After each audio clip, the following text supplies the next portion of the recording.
You may start it, Jack? Yeah, why don't you go Good start? Tuesday. Great weather. Appreciate thank the good Lord for that, like always. And just a good Tuesday, getting our assignments down. Got a big one this week versus an opponent that's a really good opponent. It's a lot like us, that you could change one possession in about 3 or 4 games, and they've got a great record just like we do.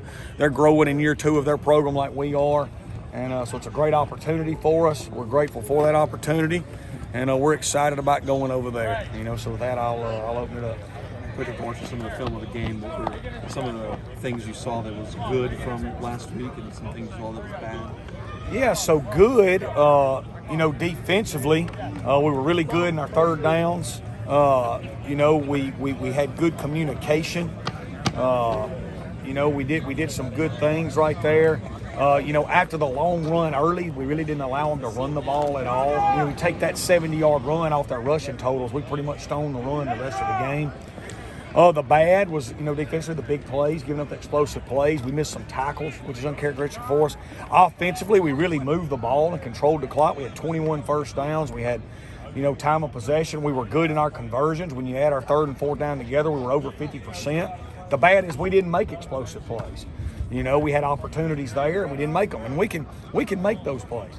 Special teams, we were pretty good in every area except kickoff cover.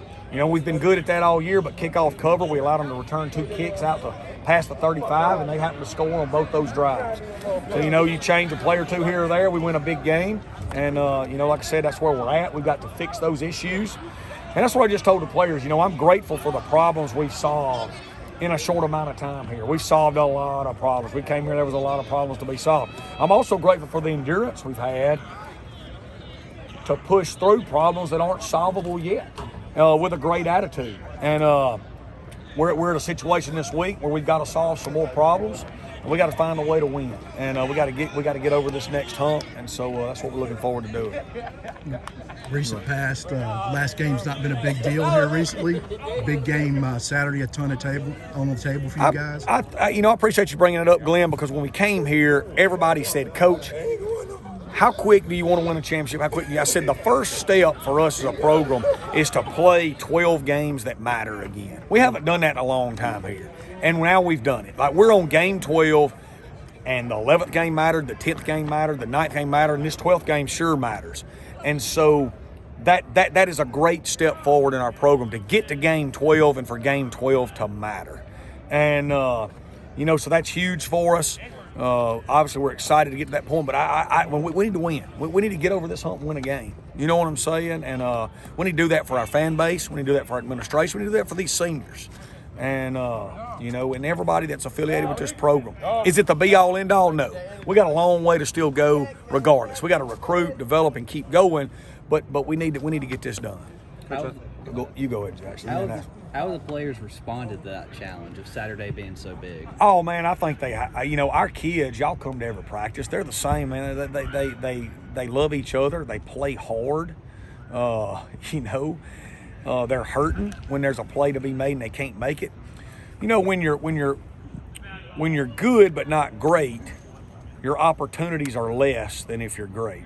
So when we have opportunities, we have to make them. Whereas great teams have more opportunities. It's not that they make every play. Nobody plays a perfect game, but you have more opportunities the better you are. And right now, sometimes our opportunities are limited because we're limited in some spots. And we've got to capture that and take advantage of those. And we got to create more opportunities. And we can. There's things we can fix and do better on. And the things we can, we've got to do better at. Coach, obviously, we got to talk about a bowl game and all that stuff. Just how important would those extra practices be for you? Be huge. We got 71 freshmen and sophomores, so obviously that would be huge. Huge, and there's not a lot. You ain't got to spend a lot of time explaining it. It's just more practice for young kids, and so that would be huge as well. Talk about the situation with Jannari. Obviously didn't play on Saturday. What does he look like for this week? Yeah, Jannari's going to play, and and so. He's coming off that concussion. We got him back in practice, and he's back to himself. It was good to get Caston back. Caston looked like himself last week. I think Jannari will be himself this week as well. We're excited about having him back, not just on offense, but also in the kicking game. What about Kenyon Clay? I know his red shirt could be gone if he plays. Yeah, made that decision. Yeah, we're not going to play. Yeah, we're not going to play. Yeah, great young player, going to be a great talent. So we're not going to play him. We're going to save his red shirt, and he understands that. And he is a great young kid that is going to be an awesome player for this program. So speak a little to how Trey graded out for that game. Made some big throws, missed some big throws, protected the football for the most part. Yeah, there's some plays he'd like to have back, and there's some plays that he made. He made some really big throws in critical moments to get us in position, some third down slants, the deep ball to Brownlee that could have been big. He missed a throw or two. He didn't play perfect, but nobody does. But he's a tough guy and a winner, and we'd like to I think his eyes weren't quite as good this week as last week, not as fast with his movements, and he'll correct that. I think he'll play good this week. Can you speak a little bit to what you'll expect from ULM's defense? They're everywhere, man. Coach Koenig is one of the all-time great D coordinators in the history of football. Man, he's been around forever. Know him, go way back with him, got great respect for him. They're everywhere, trying to create havoc and disruption, and they line up everywhere. So a lot of different looks, a lot of moving pieces, and man, we got to protect the football and go over there and do what we're supposed to do. Speak on Dejon Richard entering the transfer portal. Nah. More of a walkthrough practice today. Can you talk about maybe why you went in that direction, and then what did you see from your guys today? We've been hitting all year. We're extremely physical. We're at the point in time where we just got to get our assignments and do our job and love on each other, be grateful for each other, and go over there and spill it for each other one more time. Playing hard is not an issue. We spill it. We love each other. We're physical. We got to make sure we know what we're doing and get it done. Have any big plans for Thanksgiving this week? Man, just love on these kids, be with them, and spend a lot of time with them, and because there's a lot of these seniors that really mean a lot to me. They've done so much for this program. These seniors won't go down in history with like that 97 bunch and all that because, they didn't win as many games, but golly, guys, you cannot have a more miserable college experience than what those kids had to go through. And they stuck through it and they stayed.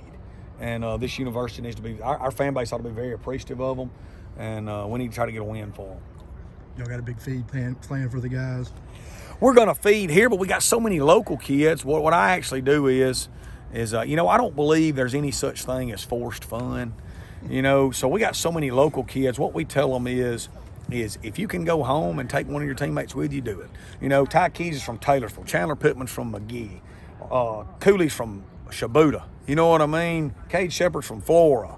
Markel McLaurin's from Collins. Man, go home and take somebody with you. You know what I mean? And be around family and love on each other.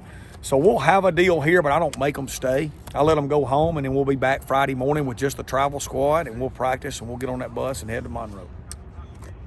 Anything else?